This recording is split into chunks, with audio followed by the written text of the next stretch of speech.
जेके Yadav films present. Hello hello भैया थोड़ा आवाज बढ़ाइएगा। जी हाँ मेरे दोस्तों, हर साल की भांति इस साल भी नवयुवक दुर्गा पूजा समिति आप लोग का हार्दिक अभिनंदन करती है और करती रहेगी।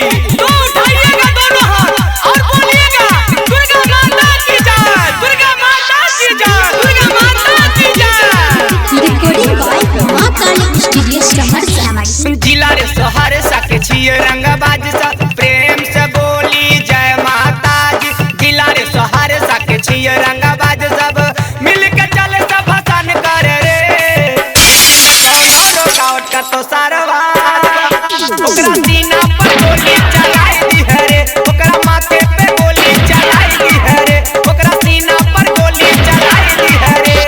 जिला रे सहरसा के छिए रंगबाज सब प्रेम से बोली जय माता जी। जिला रे सहरसा के छिए रंगबाज सब मिल के चले सब भजन करे रे। कौनो रुकावट का तो सरवा ओकरा सीना पर गोली चलाई दी है रे, ओकरा माथे पे गोली चलाई दी है रे, ओकरा सीना पर गोली चलाई दी है रे। ए साउंड वाले आवाज को कम करे। हमारी समिति की जितने भी मेंबर हैं पीछे देखो, एक लड़का लाल टी-शर्ट पहनकर डांस कर रहा है और छत पर जो लड़की है उसको लाइन मार रही है। पकड़ो साले को, भगाओ भगाओ वहां से। तेरे टक्कर मंगा माइके बैठा चले सगौआ घुमावे। केहू रे करतै पूजा रे आरती, केहू रे चुंदरी चढ़ावे लावे। प्रेम से बोली जय माता दी। माइके बैठा चले सगौआ घुमावे। केहू रे करतै पूजा रे आरती, केहू रे चुंदरी चढ़ावे लावे। बजा के वॉल्यूम बढ़ा के जय जय माता जी, जय जय माता जी। बजा के वॉल्यूम बढ़ा के नाच जद के सब झूम झूम के। कौनो रुकावट का तो सरवा ओकरा सीना पर गोली चलाई दी है रे, ओकरा सीना पर गोली चलाई दी है रे, ओकरा माथे पे गोली चलाई दी है रे। अरे बुलेरो वाले भैया और मोटरसाइकिल वाले भैया, ये दुर्गा पूजा की भसान हो रही है। आप लोग से आग्रह है कृपया आप लोग साइड में चले और ये माता दुर्गा की भसान हो रही है। रिकॉर्डिंग बाय मां काली स्टूडियो सहरसा। फिर लेके निकली है मैया के डोली, कौनो ने कुछ रे बोली।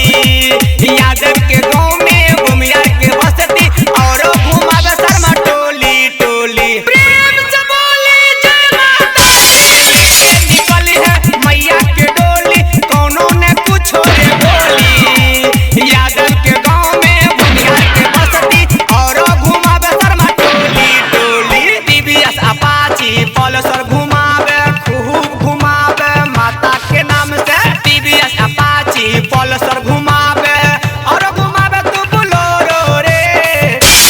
कौनो रुकावट कर तो सरवा ओकरा सीना पर गोली चलाई दी है रे, ओकरा माथे पे गोली चलाई दी है रे, ओकरा सीना पर गोली ठोक दी है रे। दुर्गा पूजा समिति के जितने भी मेंबर हैं सबसे आग्रह है, हाथ में लस्सी बना हुआ है, पी के मस्ती में रहिए और लगाओ सुनील बाबा का गाना और कमर को लचकाइए। रिकॉर्डिंग बाय मां काली स्टूडियो सहरसा। तेरे डीजे बजाई छै, लौंडा नचाई छै, चले सब नमरी लुटावे। भांग के लस्सी पी के हो मस्ती, मैया के नारा लगावे आवे। प्रेम से बोली जय माता दी। बजाई छै, लौंडा नचाई छै, चले सब नमरी लुटावे। भांग के लस्सी पी के हो मस्ती, मैया के नारा लगावे आवे। भारती सुनील के गाना बजा के सोहब नाचे डीजे बरे है। भारती सुनील के गाना बजा के पप्पू शिवम मिला अभी लगे रे। कौनो रुकावट का तो सरवा ओकरा